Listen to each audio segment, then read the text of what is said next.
Selamat sore dan selamat sahabat. Saya Jenny. Pada sore hari ini, saya akan membawakan debat bersama FM dengan judul Teman Seorang Anak. Ayat intinya terdapat di dalam Kolose 3 ayat 17. Dan segala sesuatu yang kamu lakukan dengan perkataan atau perbuatan, lakukanlah semuanya itu dalam nama Tuhan Yesus sambil mengucap syukur oleh Dia kepada Allah Bapa. Mungkin beberapa dari kalian sudah tidak asing lagi dengan kisah 5 roti dan 2 ikan. Ini salah satu dari kisah Alkitab kesukaanku.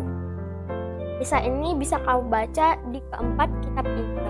Matius 14 ayat 13 sampai 21, 6 ayat 32 sampai 44, Lukas 9 ayat 10 sampai 17, dan Yohanes 6 ayat 1 sampai 15. Ceritanya, Yesus sedang pergi menyingkir ke suatu tempat sunyi. Namun, banyak orang mengikuti Dia karena mereka melihat mukjizat demi mukjizat yang dilakukan. Waktu itu hari sudah malam dan orang-orang itu belum makan. Pada saat itu ada seorang anak kecil yang membawa 5 buah roti dan 2 ekor ikan. Yesus menyuruh mereka duduk di atas. Kemudian Dia mengambil roti dan ikan itu, menengadah ke langit, mengucap berkat, lalu membagi-bagikan roti dan ikan tadi ke para murid untuk diteruskan kepada orang banyak. Setelah 5.000 orang makan sampai kenyang, para murid mengumpulkan sisanya lebih 12 bakul penuh. Ajaib bukan? Keempat kitab Injil semuanya menulis tentang mukjizat 5 roti dan 2 ikan. Dalam kitab Markus 6 ayat 30-52, Yesus digerakkan oleh belas kasihan ketika melihat kerumunan orang banyak itu. Tuliskan bahwa mereka seperti domba-domba tanpa gembala. Belas kasihan ini memotivasi terjadinya mukjizat. Bandingkan dengan motivasi yang ada dalam hati murid-murid. Mereka ingin Yesus menyuruh orang-orang ini pulang saja dan masalah akan selesai. Ketika Yesus tidak mengiyakan ide tersebut, mereka mencoba meyakinkannya bahwa memberi makan 5.000 orang lebih ini adalah hal yang mustahil dengan berkata, "Jadikah haruskah kami membeli roti seharga 200 dinar untuk memberi mereka makan?" Mungkin saja para murid memiliki bekal makanan mereka sendiri, tapi bukannya peduli dan berbelas kasih kepada orang banyak, mereka berfokus kepada diri sendiri. Hingga seorang anak kecil datang membawa 5 roti dan 2 ikan dan memberikannya dengan cuma-cuma kepada banyak orang. Dalam kepolosannya, anak kecil itu menunjukkan belas kasih yang sama dengan apa yang ditunjukkan oleh Yesus. Yesus bisa memberi makan 5.000 orang berkat kemurahan hati seorang anak. Pertanyaannya adalah, apakah kita melakukannya dengan motivasi seperti anak kecil dengan bekal makan 5 roti dan 2 ikannya? Atau memberi telah dipudarkan dengan motivasi bahwa Tuhan pasti akan membalas pemberian kita? Ini bukan tentang pemberian kita, jumlah maupun presentasinya. Ini semua adalah tentang belas kasihan, menggerakkan orang untuk memberi. Tentang apakah kita memiliki kemurahan hati untuk melihat kebutuhan orang lain atau menimbun untuk diri sendiri. Memberi adalah sikap hati.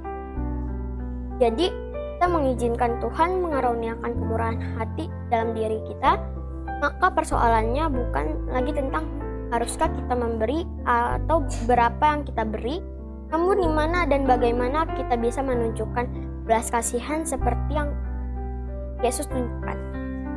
Coba pikirkan, apa jadinya kalau anak kecil tersebut tidak mau memberikan roti dan ikan miliknya kepada Tuhan Yesus? Mungkin tidak ada cerita soal ini. Menyangkan orang banyak dengan makanan sesedikit itu memang tindakan yang luar biasa. Banyak orang berpikir itu mustahil. Namun dalam ketidakmungkinan itu, dengan iman seorang anak, si anak kecil itu memberikan 5 buah roti dan 2 ekor ikan miliknya kepada Tuhan. Dari peristiwa ini, kita diingatkan bahwa kalau Tuhan mau memakai kita, Dia bisa.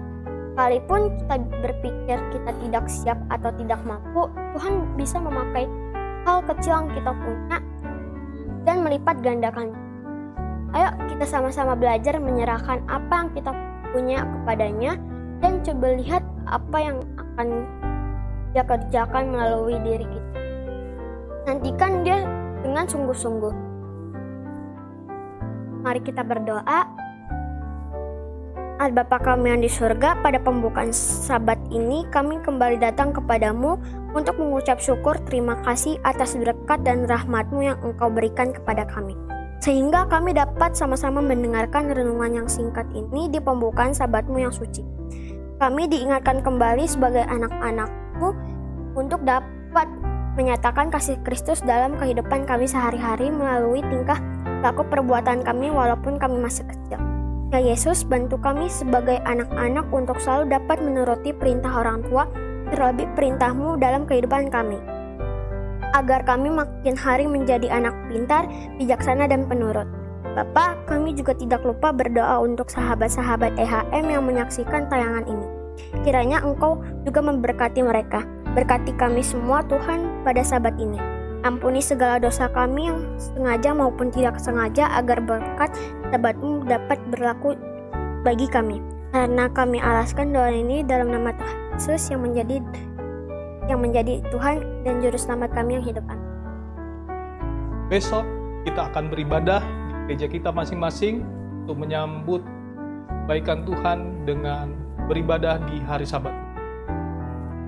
Saya tak lupa mengundang bagi saudara-saudara kami yang ingin bergabung untuk beribadah di hari Sabat.